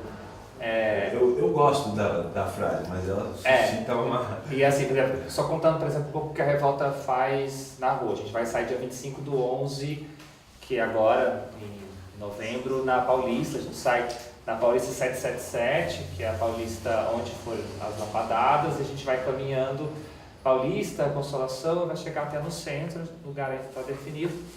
E como a gente vai organizar? Porque a ideia é fazer fervo também é luta, é a ideia de conseguir fazer muito fervo na rua, mas como fazer esse fervo que ele não seja um fervo esvaziado. Então, por exemplo, a gente vai pensando em quais as pessoas que vão participar. Então, por exemplo, a gente tem 20 discursos curtos ao longo do trajeto. Então, cada discurso é feito por corpos específicos, sei lá, tem um discurso do movimento negro, tem um discurso de pessoas com deficiência, lésbicas, bissexuais, pessoas gordas, pessoas idosas, então a gente tem vários corpos diferentes ao longo. Os DJs e os shows são todos escolhidos assim, que os corpos que representam, então assim, a cena gay, né, na verdade, a gente ainda fica parada gay, né? Os DJs são gays, não, então a gente vai, não, então não vai ter, a gente precisa escolher quais são os DJs, então você tem a DJ é uma mulher trans, então a prioridade desses corpos e que a gente consiga fazer o tempo inteiro uma discussão, que seja a partir da alegria, mas que não seja nada esvaziada, então por isso que essa luta vem junto. Mas é um esforço imenso, e nem sei se tem que dar certo. Mas me assusta também, por exemplo, só o simples fato de que o Tarado de Você é um super bloco de carnaval. É da classe média. É maravilhoso, a gente está falando de Caetano, eu estou falando de como isso poderia ser. Como poderia ser, é muito maravilhoso, a gente está falando de Caetano, um monte de coisa, mas como de repente numa cena final a gente tem a Tilly Beans e tal. A revolta, rapidinho, a revolta, por exemplo, eu não vou contar com quantos R$1.000 a gente faz a revolta, né? Porque às vezes eu tenho um pouco de vergonha de falar a quantidade de grana que a gente faz. Porque eu já contei isso uma vez para um produtor e ele ficou muito chocado, assim, porque é com nada praticamente, assim. Tipo, é tudo na raça, porque a gente se nega, por exemplo, a ter patrocínio. Então, assim, ninguém vai patrocinar, porque não vai ter uma logo, não vai aparecer uma vinheta, então a gente vai se negando a isso. Então, como isso vai sendo pensado, e que eu não sei até que ponto que as pessoas conseguem, porque quando você está falando no mundo capitalista, de falar, cara, eu deixo você fazer o que você quiser, basta que você coloque a minha marca e fique fazendo isso e aquilo, as pessoas vão. É isso que a Sueli vai falar da arte vendida ao capitão. Você consegue visibilidade, mas a que custo, né? Então a gente faz isso o tempo inteiro. Segue integrado, né? Você tem a visibilidade, mas é interessante isso, porque eu não sei, eu sinto falta de uma negatividade. Eu tenho uma frase do Walter Benjamin que falando sobre o surrealismo, direcionar as forças da embriaguez para a revolução. Eu acho uma frase linda, eu acho genial. No entanto, o que eu tenho constatado eu estou desacreditado dessa frase e do fervo também, luta, também gosto do fervo, entende? Eu também acho que tem que ter algum horizonte de alegria, de utopia, mas no entanto, por exemplo, no panorama cultural, o grupo que mais tem representatividade como resistência cultural são os Racionais. Acho que vocês concordam com isso. E os Racionais são o que são, porque não sorriem, bicho. É aquele som duro, o Mano Brown, bicho, não sorri pra mim. Não abre concessão. Teve lá o Ed Rock no Luciano Huck, tem algumas coisas. Mas, sabe, a necessidade de afirmar uma certa negatividade em termos de até onde pelo fervo a gente consegue realmente mobilizar, ou será que não tem, porque tem lá a parada, tem os vários corpos e tal, mas lá embaixo tá todo mundo chapando. Eu não sou contra chapar, sou a favor de legalizar e tudo mais, mas eu me pergunto até que ponto o tom excessivo, a pergunta é bem essa, até que ponto o tom excessivamente celebratório na reivindicação política é eficiente, não é narcotizante. Pensando isso no contexto de autoavaliação da esquerda que falha, que grita fora Temer, que faz uma festa, mas... Acho que o risco é autismo. Por exemplo, lembrando um pouco do que rolou antes da mesa, quando a gente tem, por exemplo, uma MC Linda Quebrada, fazendo um show em qualquer lugar que seja, eu entendo que o que ela está fazendo fervo também é luta. Assim. É super divertido, e o que ela está fazendo, o que ela está cantando e a letra daquilo é incrível. Então, assim, não sei se alguém já tinha escutado lido a letra, né? Escutado a letra. Foi legal, inclusive. Que é muito diferente. Quando a gente fala de Submissa do Sétimo Dia, quando a gente fala de Talento, quando a gente fala de Tomara. São só 3 músicas de alguns trabalhos dela que são incríveis. Quando a gente fala de as Bahias em Cozinha Mineira, que faz um movimento de que o que tá das letras, o que está sendo dito ali, e quando a gente pega uma Luana Hansen, que não é uma pessoa que estourou ainda, infelizmente, mas que consegue, fazendo fervo também a luta, falar sobre o aborto, sobre a quantidade que o aborto é legalizado para as pessoas brancas de classe média e classe alta, e quem na realidade morre são as mulheres de periferia que abortam. Então, assim, é nesse sentido. Agora, é um risco também, porque a gente pode cair Eu entendo o que você está falando, a gente pode cair num oba-oba. Então, assim, como fazer um processo de que você não caia no oba-oba e como o carnaval pode sim ser uma luta, uma resistência também, acho que eu e o Luiz, a gente é da época do carnaval, acho que é de correr da polícia com as caixas de som, caçado com as caixas de som dentro do carrinho de supermercado e tipo, a polícia vinha e saia correndo. Como a gente vai fazendo isso, mas como a gente fica também com um deslumbre muito grande quando você tem, por exemplo, a possibilidade, eu vou fazer vou conseguir botar o meu som, mas basta que eu use um óculos da Chili Beans. Acho que tem isso, acho que a arte, ela brinca com isso o tempo inteiro e ao mesmo tempo ela se fode o tempo inteiro com isso também. É muito arriscado. Esse limite porque eu acho que o que você está mexendo nas coisas do carnaval justamente é para falar disso. Sobre o carnaval, vou tentar ser rápido. Recife, a galera, por exemplo, vai para o da meia-noite e desce para bater na polícia e rola confronto direto. A galera preta desce para bater, inclusive, na polícia preta e eles vão lá guerreando. Já é um outro carnaval. Salvador, mesma coisa, as gangues vêm, então temos carnavais. Carnaval de São Paulo, o boom do Carnaval de São Paulo se deu há 5 anos atrás, a partir da organização principalmente do Haddad.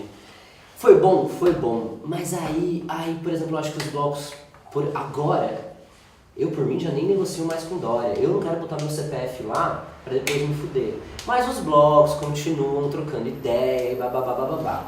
Um momento, os blocos vão sacar que não dá mais. Aí, olha que maravilhoso. Por exemplo, esse ano já tem uma possibilidade de muitos blocos não se cadastrarem. A partir daí, quem vai decidir trajetos, lugares e tudo mais são os blocos.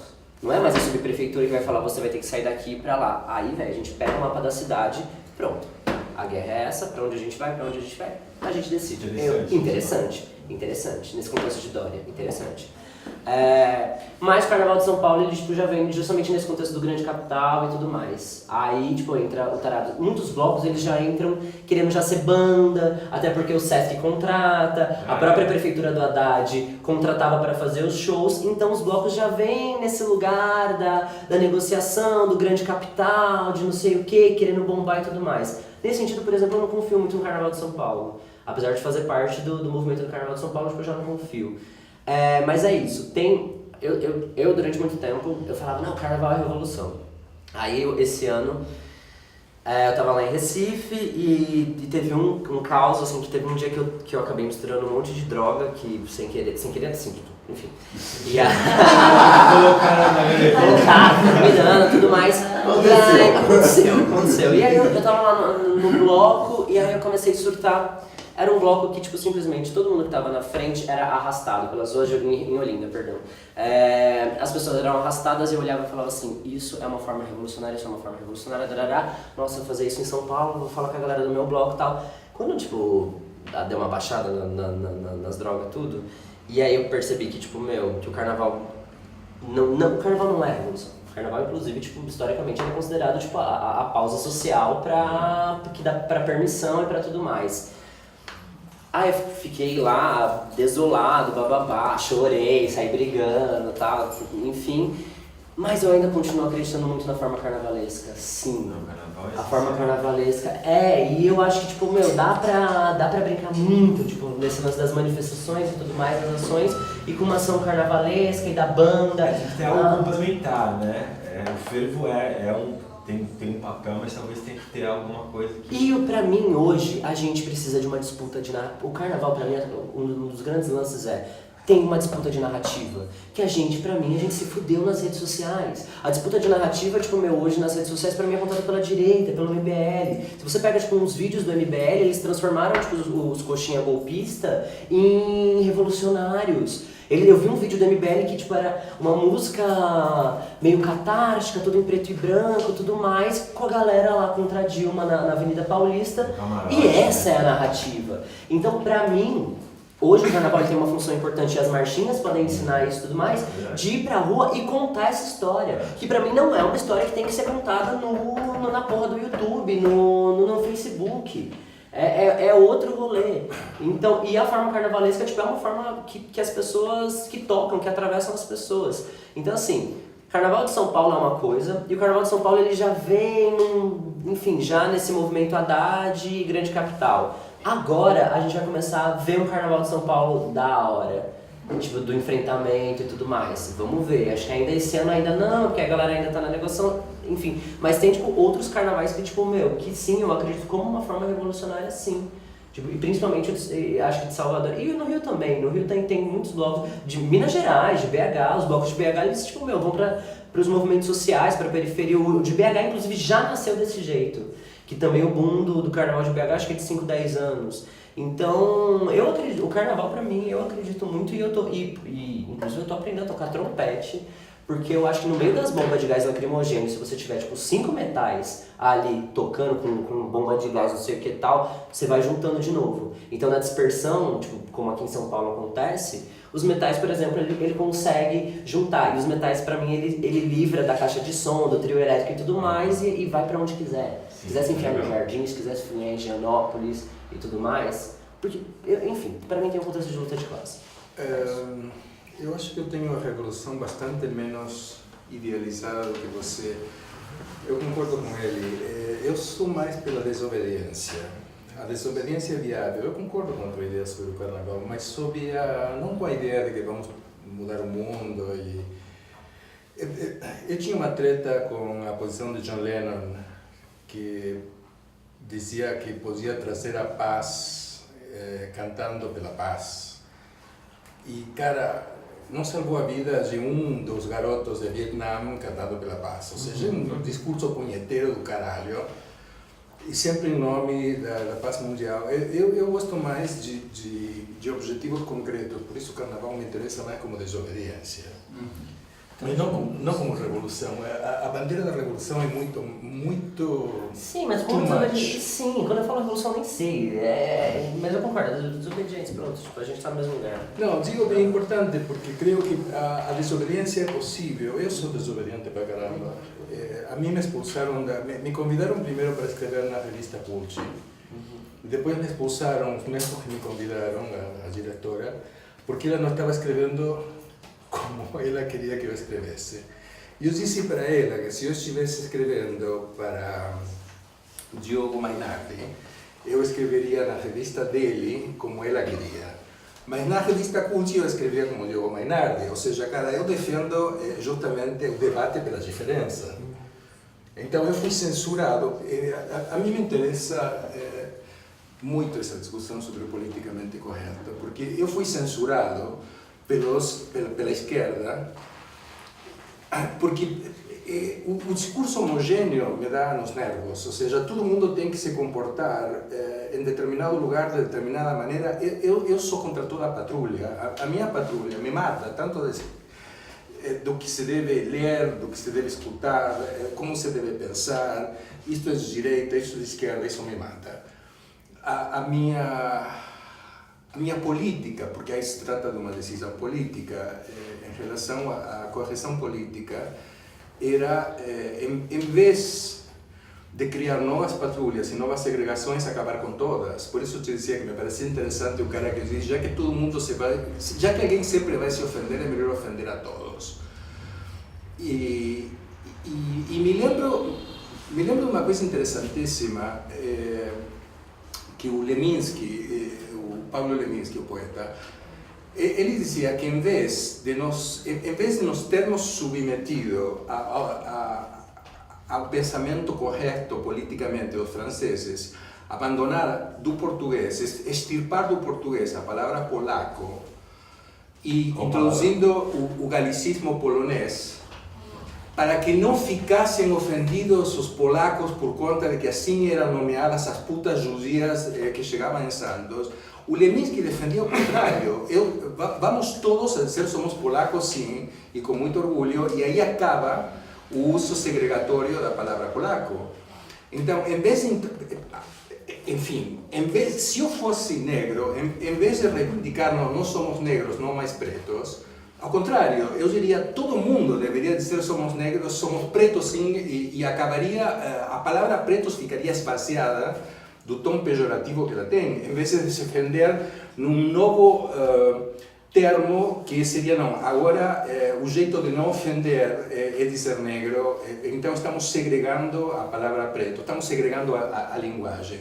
Eu iria na direção exatamente contrária, assim, me parece mais subversivo que o movimento negro jogue a palavra negro no lixo e diga somos pretos sim e há muita outra. outra. Negro tá, já fala, não, eu sou tipo bicha preta, tipo, Bom, sou preto. Muitas vezes o problema não é a palavra, o problema é quem usa. Claro, a gente sim, a fala, mas o movimento negro já porque quando ela vem com uma desumanização no jeito da fala, aí que é a complicação, porque é muito interessante o que vocês dizem, eu concordo, a gente desmistificou viado, bicha, um monte de palavras, entendeu? A gente usa entre nós isso. Só que a questão é a seguinte, quando muita gente, e aí eu falo de gays, ainda não se consideram gente, essa palavra machuca muita gente.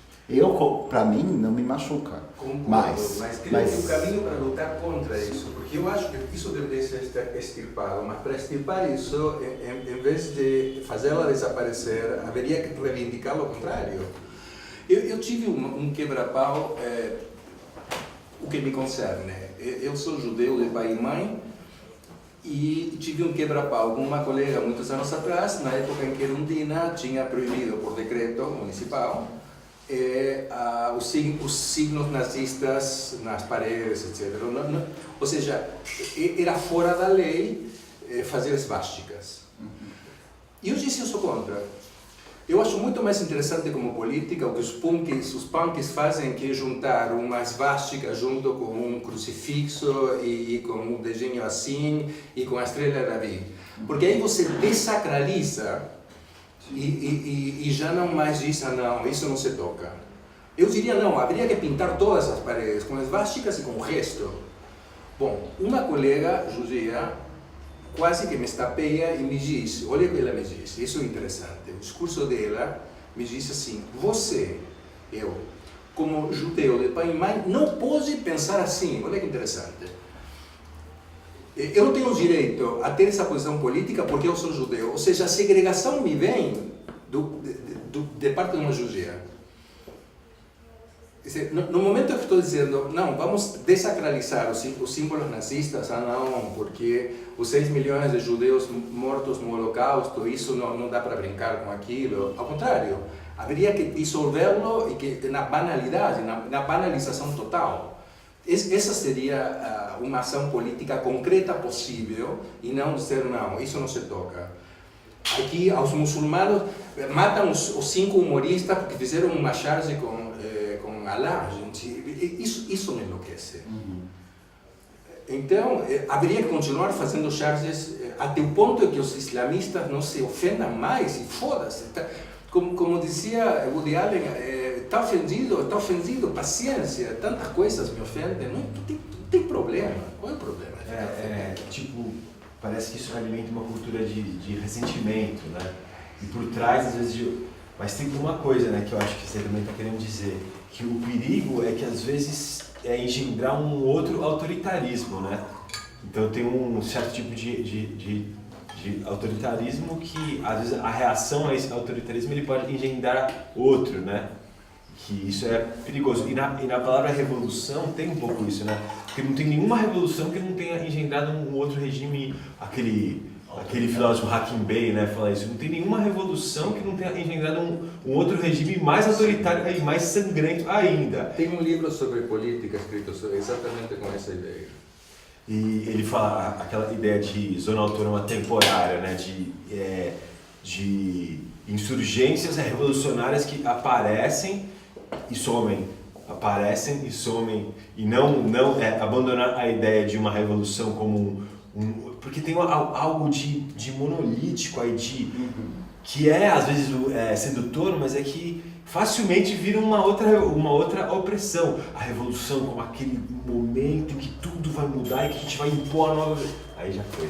Impor a nova verdade, impor a nova ordem, aí já morreu mais um monte, entendeu? Sempre que vem alguém... A mim me parece muitíssimo mais subversivo e divertido quando em vez de ficarem ofendidas porque são chamadas de putas, botam a daspu para brincar com a daspu. Isso me parece um ato político muito mais interessante do que não podem nos chamar de putas. Isso tá, vamos banir do dicionário, a palavra puta não pode mais ser pronunciada. Ao contrário. Tem acontecido também, né? Tem acontecido. Igual alguns corintianos que antes já éramos maloqueiros, eles falam, nós somos maloqueiros mesmo. Mas isso né? tem acontecido há muito tempo. já Acho que essa revertem, reversão já né? está acontecendo há muito tempo. Dentro das questões LGBTs, A revolta é basicamente a revolta isso. subverte isso. Aí tem o documentário Bicho, esse documentário, sabe assim, tem muitas coisas sendo feitas em relação a isso há muito tempo. Esse é o caminho mais interessante. É o mais interessante. Então, A questão assim, é só que isso não tem desfeito as mortes, isso é uma questão. Essa é uma questão política, mas aí precisamos não de carnaval, senão de um projeto político, de Sim. um político para ir para as eleições. É que não existe. Um projeto político que não há. Não tá rolando. Nenhum Com um programa político. pré-candidato de 2018, nenhum pensa na pauta 2022. Não tem um. Eu olhei uma reportagem do Estadão que o Boulos, ali hoje na verdade, que o Boulos possivelmente tá trocando ideia com o PSOL para presidência, que possivelmente ele não entraria, mas traria uma discussão interessante, principalmente Que base o pessoal tem? Mas o Boulos tem do MTST, dos movimentos sociais. É justamente isso, tipo, se tivesse a junção, pra mim é muito interessante. Porque é justamente, eu acho que um dos problemas do pessoal é que não tem essa formação, esse trabalho de base. Ele não representa. Mas aí se ele consegue juntar com uma galera que vem do movimento social... Ele não representa. Uma galera não representa. O que? Eu não entendi. Não consegue dar conta de representar. Agora, voltando para a minha área de expertise, como dizem os americanos, a cura gay vem de uma série de patologização da vida cotidiana que não está só na cura gay, está em que uma pessoa muito alegre tem que ser medicada, que uma criança que está muito divertida tem que ser medicada. Tudo isso tem nomes de patologias, ou seja, está na linha de uma fabricação que tem outra vez com a patrulha vertical ideológica, ou porque a patrulha da psiquiatria, da educação ou da polícia são patrulhas, todas elas. Né? Então, para mim, a cura gay não é o problema, está em série com toda a patologização da vida cotidiana, é de terror. Vi uma propaganda de um remédio que passou, cujo nome esqueci, foi aprovado nos Estados Unidos e a publicidade parece ficção científica, parece Black Mirror. Uma mulher era medicada porque ela era muito alegre, incomodava as pessoas com alegria e aí aparece com cara de morta e ela diz, não, agora estou muito melhor porque antes criava constrangimento nas pessoas, então ela está medicada porque até a página 2 a alegria está bom, mas depois se for muito, aí incomoda os outros. Bom, isso é o fim do mundo, verdadeiramente. Acho que algumas são patologizadas, todas elas, na verdade, concordo com a questão da alegria, com a da tristeza e tal, e algumas a gente tem um plus aí, que é a questão do assassinato, da patrulha, por exemplo, caráter policial. Essa é uma diferença talvez importante, assim, de se marcar. Totalmente. Mas todas elas estão. Mas estamos na mesma linha. As normas sociais vigentes cada vez mais rígidas. O Ku Klux Klan pendurava os negros e foda-se. Sim, ela reafirma a possibilidade de. Mas não há dúvida que a gente tem, por exemplo, uma normas sociais vigentes cada vez mais rígidas, todas elas estão sendo em vários lugares patologizantes em tudo, então acho que tudo está sendo um problema. Então, por exemplo, a gente tem a patrulha da obesidade, a patrulha da velhice, que não é mais velhice, que agora é a terceira idade, a melhor idade, das crianças, da ritalina, da depressão, e acho que nas pessoas LGBTs isso tem, nas pessoas cis também uma violência, e acho que nas pessoas T's mais ainda, porque tem pessoas sendo assassinadas real, assim. Então acho que você viu a manifestação? A patologização acho que é para tudo, mas acho que tem alguns ataques que são mais ferrenhos, assim. Dos negros também, tenho visto. Aumentou o suicídio, por exemplo, população negra, de homens negros, né? Aumentou consideravelmente. A depressão em LGBTs em cis era 3 vezes mais da população geral, e em pessoas T era 6. de 4 ou 6. Acho que isso, outras E o coisas índice vão de também suicídio sendo... é maior. E o suicídio é muito maior. 7%. Então pensar nesse acréscimo tá ruim para todo lado, isso eu quero dizer. Exato. A gente vê a cura gay como uma ponta do iceberg de um monte de questões que estão subjacentes a isso. Se tem uma manifestação da supremacia branca nos Estados Unidos, o que está dando é de pôr o cabelo em pé. E ele foi no jantar, né? Agora com os líderes da supremacia branca. Ele falou que estava num lugar ótimo, o Trump foi. Tem uma coisa sobre só uma, Tá bom. uma questão bem filosófica, mas sobre a ciência, a gente estava falando, né, a religião voltando, os religiosos se impondo contra a ciência, né, a ciência já estamos no século XXI, mas na verdade religião e ciência são discursos parecidos, né? E como que a ciência se arvora tem um certo investimento irracional na racionalidade, né?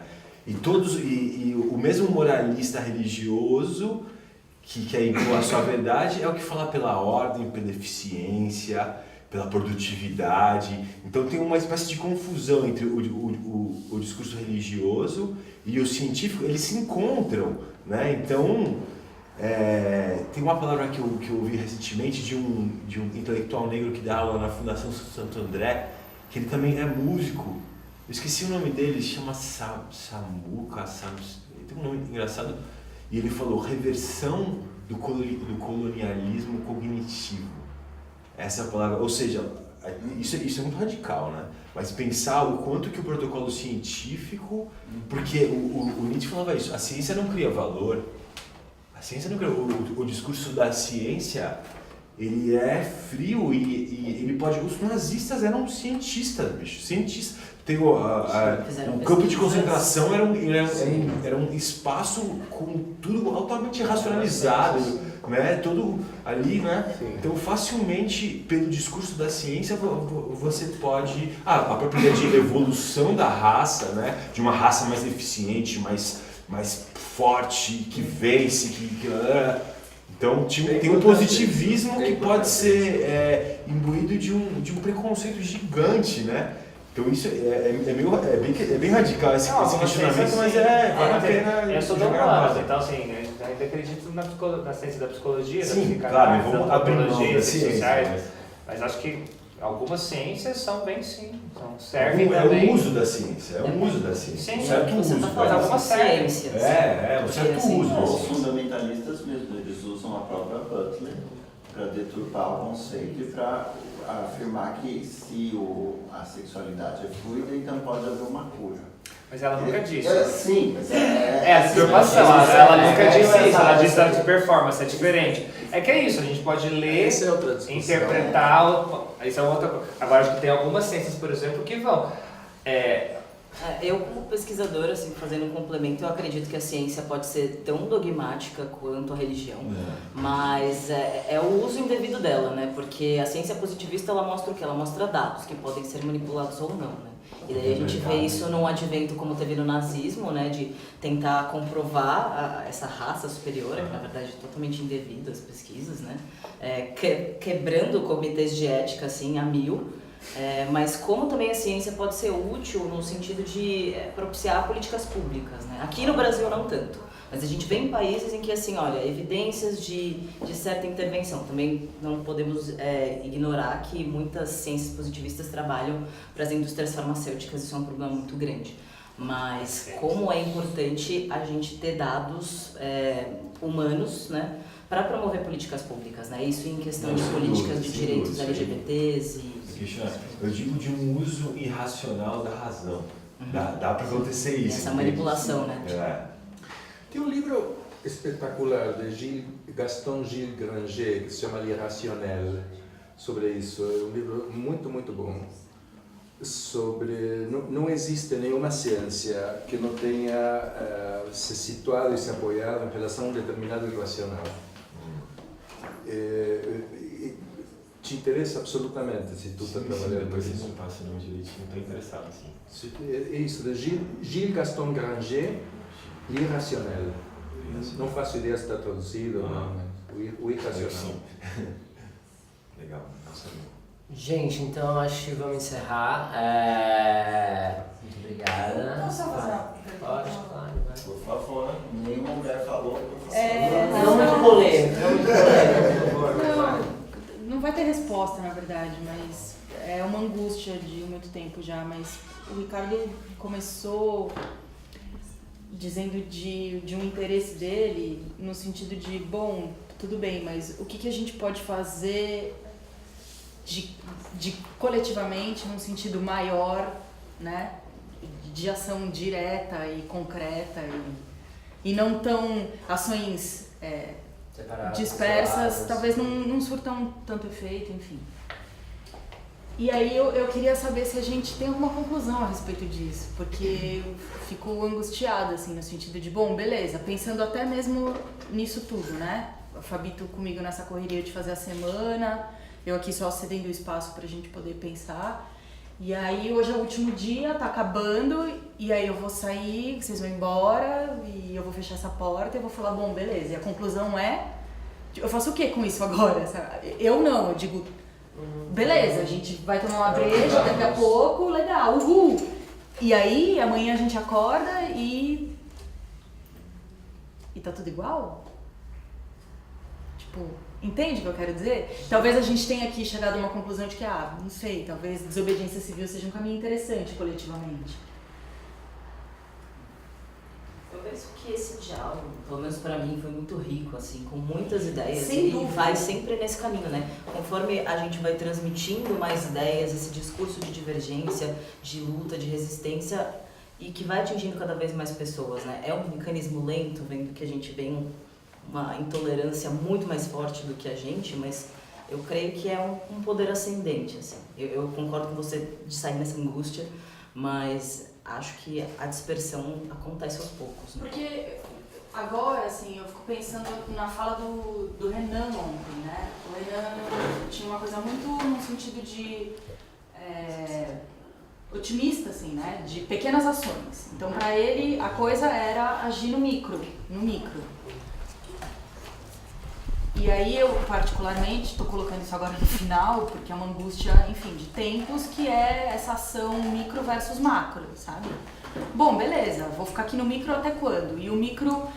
E a tua fala me bate profundamente, assim, no sentido de, bom, a gente tá vendo tudo acontecer de novo e tá reagindo docilmente, calmamente de novo, pensando que agir no micro é o suficiente. E aí eu tenho medo de acordar daqui 20 anos e falar, velho, que droga que eu tava usando, que eu tava muito adormecida e letárgica e não fiz nada, assim, sabe? Então... Não, para mim estar aqui, em mim, é justamente preciso sair do consultório. Ou seja, preciso sair do meu mundinho fechado e falar para fora. Estar aqui para mim é estar fora do que é meu circuito de circulação. A mim parece fundamental nesse momento. É valioso, é pequeno, mas isso que ele falou sobre o sair da rede social, que é meio que uma prisãozinha, e se encontrar de fato, tem alguma coisa que acontece de misteriosa quando as pessoas se encontram, assim, ó, uma coisa que acontece entre a gente e que, no mínimo, alivia realmente a nossa angústia, né? Eu tô me sentindo melhor agora que antes. Mas eu acho que é por aí, né? Isso é bom, de cada, não, mas eu acho que pelo menos bota acende a chama, né? Levanta, tipo... Acende a chama. Eu acho que assim, quando a gente fala de questionar normas sociais, acho que isso é fundamental, produzir algum questionamento. No micro, diferente quando a gente pensa o micro, por exemplo, dentro da bolha, a gente está falando dos nossos pares, acho que isso é agir no micro. Quando a gente, por exemplo, quando faz um evento desse, uma semana inteira, que vai ser, claro, para poucas pessoas, e não era de se esperar também por um monte de questões, mas que isso vira um outro documento, que isso cai em outro espaço. Estou pensando aqui na minha ação, por exemplo, como professor.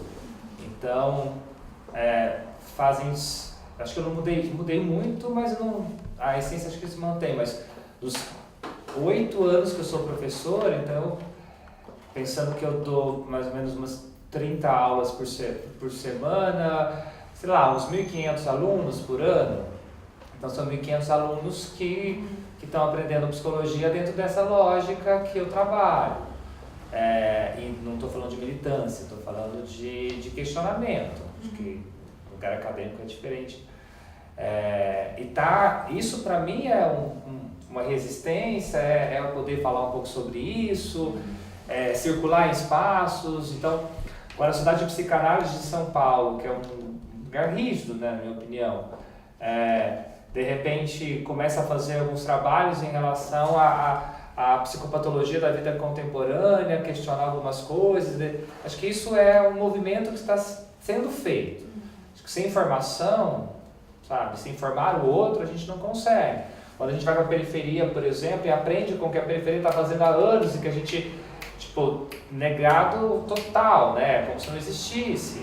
Eu acho que isso é um movimento que parece micro, mas eu acho que ele não é micro. Micro ele é quando a gente está dentro da nossa própria bolha. Quando a gente se assusta, por exemplo, quando o Dória ganha em primeiro turno, sendo que no meu Facebook eu não tinha sido avisado disso. Então, Acho que isso aí sim é uma bolha, sabe? Mas acho que quando você está na sala de aula, palestra, semana, rua, movimento, acho que isso ultrapassa um pouco o micro e vai para outro espaço. Não, porque esse negócio do micro é muito relativo, porque eu percebo, por exemplo, na minha área de atuação maior, que é o movimento LGBT. O movimento LGBT, ele se preocupou muito, durante muito tempo, com trabalhos macros, na esfera federal, e leis, e não sei o quê.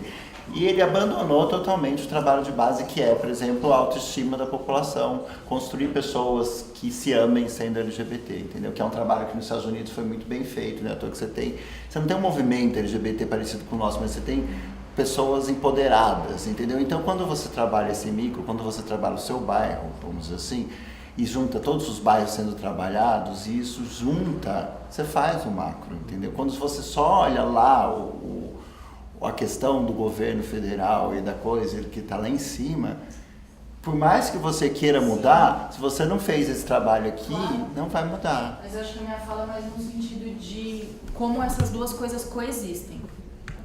Que é fundamental. A gente está muito só preocupado com o macro, há muito tempo. A gente precisa começar a fazer eu tenho a sensação contrária. Eu acho que a gente é absolutamente catatônico em relação ao macro.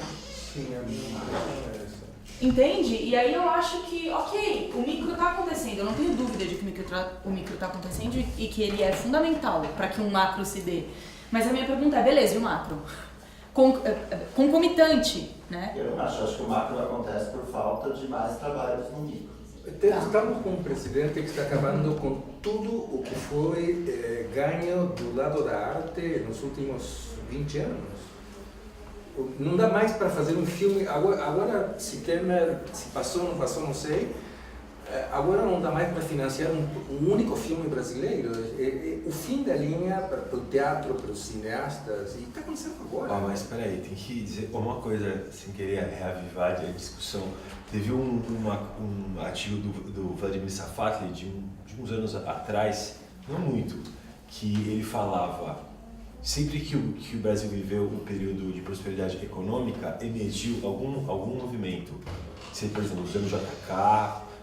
Na verdade, entre a semana de dia 22 e o AI-5, o Brasil, culturalmente, foi um acontecimento maravilhoso. Um país desenvolvido, o último país do mundo a abolir a escravidão. Nesse período, entre 22 e 68, pensa quanta coisa aconteceu de cultura nesse país que só importava matéria-prima. Né? Mas nesse período do Lula, a arte teve um movimento, talvez tenha sido menos interessante artisticamente do que poderia ser. Não sei, em termos de... Não sei se pensando em Lula, mas pensando de projeção da Marta e do Haddad, por exemplo, aqui, tipo... não sei, no plano nacional, assim, tiveram alguns acontecimentos, mas muita comédia romântica, muita coisa como que se o nosso crescimento cultural fosse fazer filmes de entretenimento igual aos norte-americanos. Isso converge para a política do Lula de inclusão pelo consumo. Então tem um lance, só para criar uma vírgula nisso, que realmente é problemático. Mas, bom, segue aí que... Uma das respostas que eu tenho para isso é, primeiro, individualmente, eu sinto que a gente tem que tomar decisões. O que importa verdadeiramente, o que quer, para onde quer ir, quais são os circuitos, o que está levando a gente para tais lugares. Nesse sentido, por exemplo, eu decidi matar a Shannawara, que é a minha personagem. Eu tenho uma personagem há 4 anos, que era um negócio que eu não imaginava tão cedo finalizar. E no dia 10 de novembro, fazendo convite, no 10 de novembro, no Largo de Osasco, eu vou fazer a última performance e vou matar ela. Porque, eu acho que agora, ela começou em 2013, na época das jornadas de junho, e agora estamos num outro momento histórico, o movimento LGBT é outro, as manifestações culturais LGBTs, né, performance e tudo mais, é outra, e eu quero, ir pra um outro lugar, quero, enfim. Então, tô matando uma parte de mim, inclusive, tô matando um pouquinho, assim, sabe? É uma decisão.